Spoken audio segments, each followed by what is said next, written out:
पुण्यं सम्प्राप्तोऽति न संशयः। वरं गुणनिधिं विप्रप्रियं धार्मिकं राजेन्द्रं सत्यसन्धं दशरथतनयं श्यामलं शान्तमूर्तिं वन्दे लोकाभिराम रघुकुलतिलकं राघवं रावणारिं रामेन्द्राय वेधसे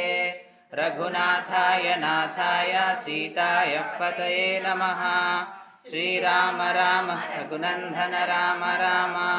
श्रीराम राम भरताग्रज राम राम श्रीराम राम रणकर्कश राम राम मनसा स्मरामि श्रीरामचन्द्रचरणौ शिरसा गृह्णामि श्रीरामचन्द्रचरणौ शिरसा नमामि श्रीरामचन्द्रचरणौ शरणं प्रपद्ये माता रामो मत्पिता रामचन्द्रः स्वामी रामो मत्सखा रामचन्द्रः सर्वस्व मे रामचन्द्रो दयालु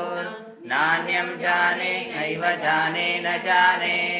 दक्षिणे लक्ष्मणो यस्य वामे तु जनकात्मजा पुरतो मारुतिरस्य तं वन्दे रघुनन्दनम् कारुण्यरूपं करुणाकरन्तं श्रीरामचन्द्रं शरणं प्रपद्ये मनोजवं मारुततुल्यवेगं जितेमपहर्तारं दातारं सर्वसम्पज्जनं सुखसम्पदां तर्जनं यमदूतानां राम रामेति गर्जनं रामो राजमणि सदा विजयते रामं रमेशं भजे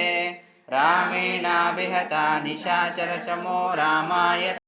रामन्नास्ति पारायणं परतरं रामस्य दासोऽस्म्यहम् रामे चित्तलया सदा भवतु मे भो राम मामुद्